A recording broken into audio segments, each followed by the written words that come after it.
No i mamy pierwszy dzień po mrozach. Godzina 8 rano, w sumie 8:30 chyba nawet. I już drzewka są powoli oblatywane. No troszkę zaskoczony jestem dzisiaj, bo jest środa. Miało nie być jeszcze tak ciepło, a tu cała łąka, drzewka owocowe już huczą o godzinie 9:30. Fantastyczny widok. A ja dziś się męczę z ostatnim stojakiem. No zobaczymy jak to wyjdzie. Zaraz pojadę na rzepak, zobaczę jak wygląda. Nie da się ukryć, że w tym roku no troszkę szczęścia tutaj było, nie? W tej północnej Polsce jest, owszem, rozwinięty rzepak jest dosyć znacząco już nawet, no ale do nektarowania to tu jeszcze długa droga. Przypominam, że najbliższy tydzień to są temperatury po 23, po 25 stopni i no myślę, że nawet na początku tego tygodnia to jeszcze nie będzie nektarowało. No to też w późniejszym okresie kwitnienia rzepak daje nektar. No, a tam mamy kolejne pole, takie samo jak to, bo to ma chyba z 8 hektarów, czy z 7, już nie pamiętam. Także tutaj jeszcze długo tego rzepaku jest. Bardzo fajnie, będzie miodek rzepakowy. Oby. Także w sobotę wstawiam 2 nadstawki i tu pszczółki będą miały jeszcze długo gdzie latać. Myślę, że przez najbliższe 2-3 tygodnie to spokojnie. No, ale dzisiaj wolą mniszek oczywiście. O, tam następne pole rzepaku. Nawet nie zauważyłem. Nie zauważyłem wcześniej, ale strasznie długie tam jest. O, i tam! No rzeczywiście, bo my w tej chwili jesteśmy 700 metrów od pasieki. Tu na tym drugim polu jest na początku taki pas 15-metrowy, gdzie ten rzepak jest znacznie słabszy niż ten tutaj rozwinięty, tak jak widać. No mniej więcej wygląda tak jak ten tu przede mną. Także fantastycznie jest, fantastycznie. Oby tak dalej. No i tutaj nagrywam z samochodu, bo niestety wiatr jest, także mikrofony szaleją. To jest te dalsze pole. No to możecie zobaczyć jak to wygląda. To tutaj nawet kwiatów jeszcze nie ma w tym miejscu. Tam dalej widzę, że jest lepiej.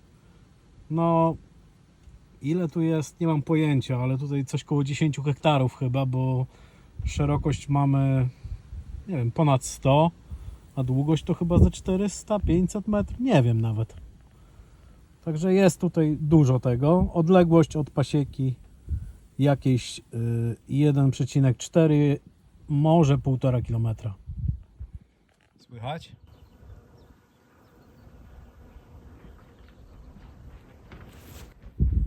Wszystko aż huczy.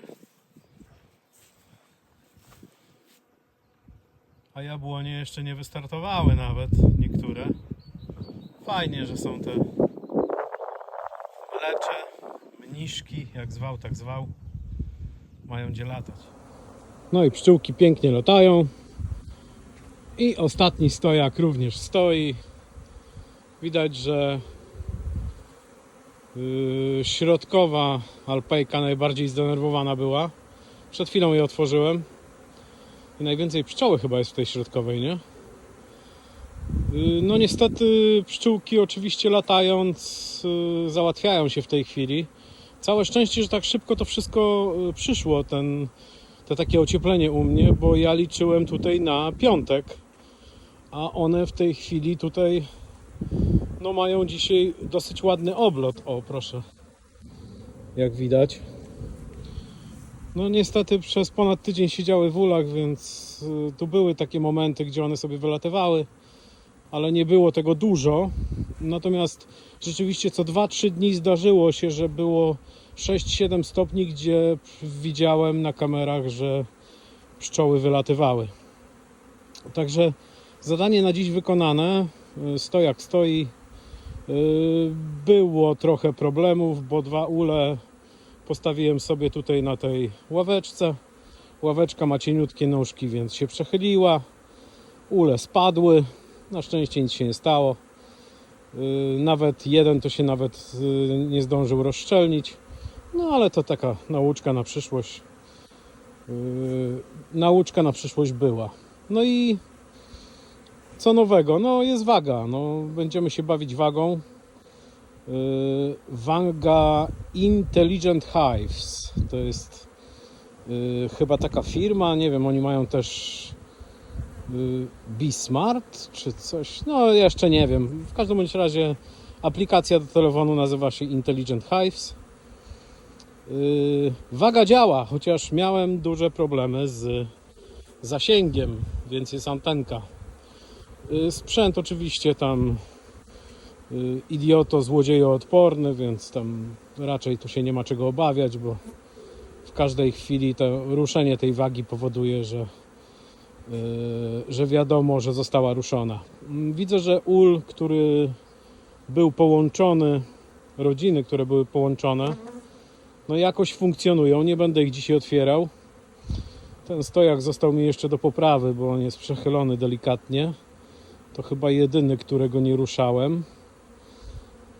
No i zbieramy się na sobotę, gdzie w większości chciałbym obejrzeć wszystkie rodziny, bo no cóż, no pewnie nie mogą wytrzymać, żeby wylecieć, oby nie na drzewo. Ale jest taka ewentualność, więc no, trzeba przejrzeć te rodzinki. Ja już nawet będę zakładał podwójne miodnie w sobotę w niektórych rodzinach i ramki z czerwiem przenosił do gniazdowe, do podwójnej miodni, bo ja się nie będę bawił. Tu trzeba wychodzić z założenia, że trzeba być jakieś 2 tygodnie przed czasem i to jest najlepsze wyjście. A za 2 tygodnie to one już by spokojnie potrzebowały czegoś takiego, żeby wyjść, żeby przenieść ramki na górę. Także tutaj będą pojedyncze miodnie, jeszcze zobaczę, bo tutaj mam jeszcze korpusy gniazdowe do wstawienia, jak widać, bo one zimowały na podwójnych miodniach. Te korpusy już mam, od Łysonia tym razem kupiłem, tak na szybko. A wszędzie, gdzie są pojedyncze miodnie, to jest 14 uli bodajże, to będą podwójne miodnie. No i tutaj trzeba będzie porządek zrobić w tej łączonej rodzinie. I to w sumie tyle na dziś. No jeszcze za chwilę zobaczymy, jak tam rzepak, bo jeszcze nie wyjechałem. Rzepak jest, nie wiem, czy widać tam takie żółte na środku ekranu mniej więcej. Jest tego sporo, tak mniej więcej. Odtąd, tam w odległości 800 metrów. Troszkę błotka tam będzie, ciężko samochodem dojechać, ale spróbujemy. No, ja się cieszę, że wszystkie rodziny funkcjonują z tego, co widzę, i wszystkie rodziny nie zauważam. No, tych 5 to jeszcze nie zdążyłem sprawdzić, bo one dopiero się otworzyły, ale nie zauważam, żeby były jakieś znaczące problemy z fekaliami w tej chwili, z wypróżnianiem tych pszczół, bo po tygodniu to tu wszystko może być. Po takim 1,5 tygodnia nie latania możemy się wszystkiego spodziewać, wszystkich chorób, łącznie ze zgnincem, tak? Już tym bardziej, jeżeli rodziny były głodne. Ku pamięci środkowy zielony ul. To jest alpejka, bardzo ciężki. Mimo że nie ma tam dużo pszczoły, może dlatego, że nie ma dużo pszczoły, więc nie miał kto zjeść. Bardzo ciężki, więc trzeba zerknąć, ile tam jest pokarmu. O, a tutaj widzę korpus uległ awarii dzisiaj. No niestety. Spadło, a że to jest ciężkie, to całe szczęście, że nic się nie rozwaliło. Tutaj delikatnie daszek pękł, ale on już był pęknięty, więc tylko poprawię wkrętem, będzie ok. I ja to tak zostawię, bo w tej chwili to pszczoły latają zdecydowanie mniej niż 2 godziny temu. 2 godziny temu to tu było Eldorado, naprawdę. Słoneczko się trochę schowało, no i jest tego efekt, że przy 8 stopniach już tak niechętnie latają, ale pyłku i tak noszą dużo. Nie wiem jak tutaj w tej chwili. Nie, teraz nie widać tutaj pyłku, a tu było bardzo duże noszenie pyłku. Taki jasno-brązowy albo ciemno-pomarańczowy, zależy jak na to patrzeć. Dobra, to na razie kończę. Jakby kogoś interesowało, jaka jest różnica między poliuretanem, który 2 tygodnie stoi na dworzu, bądź też na polu, zależy z którego rejonu Polski jesteście, bo u nas się mówi na dworzu, no to macie na samej górze przywieziony korpus dzisiaj z garażu, nie miał kontaktu z warunkami atmosferycznymi, a te 2 korpusy stoją tutaj 2 tygodnie. Także tak to wygląda. Oczywiście kupywane w tym samym czasie i były identycznego koloru. Tak sobie obserwuję tutaj te pszczółki i na kraince można zobaczyć, krainka Prima. Zobaczcie ile odchodów. To wszystko było w jelitach. Zobaczcie co tu się dzieje.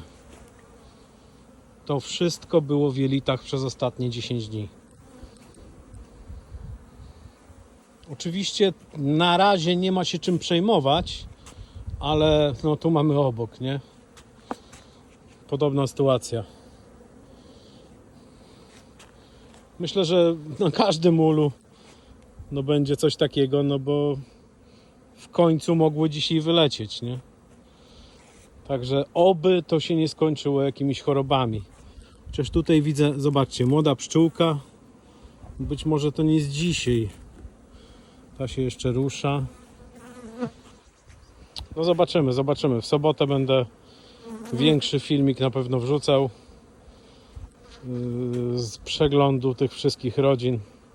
Zapraszam, jak ktoś ma ochotę. Zapraszam do subskrypcji. Subskrypcji coraz więcej.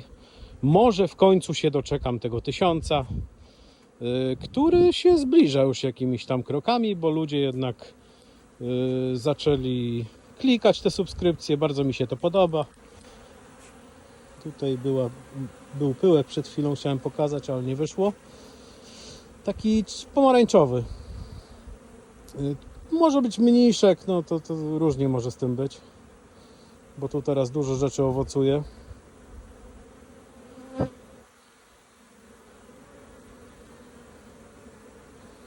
No ładnie, bardzo ładnie. No i tutaj dziewczynki, które dostały wolność dopiero pół godziny temu, więc jeszcze nie zdążyły się wypróżnić do końca. Ale młoda pszczoła widać, że lata. Bardzo ciasno coś tutaj na tym ostatnim stojaku. Przerwy są niewielkie. Nie wiem, czy on jest jakiś krótszy, ale chyba nie. Natomiast tutaj u pszczółek, które są, że tak powiem, silniejsze, chociaż tam obok krainki ta pszczółka również jest silna, no to tutaj nie widać w ogóle żadnych tematów, jeśli chodzi o załatwianie się w obrębie ula. No zobaczymy.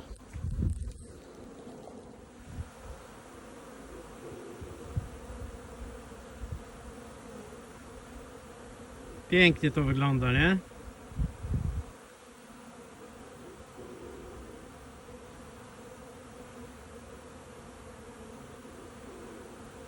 No takie widoki to dla pszczelarza to jest piękna sprawa.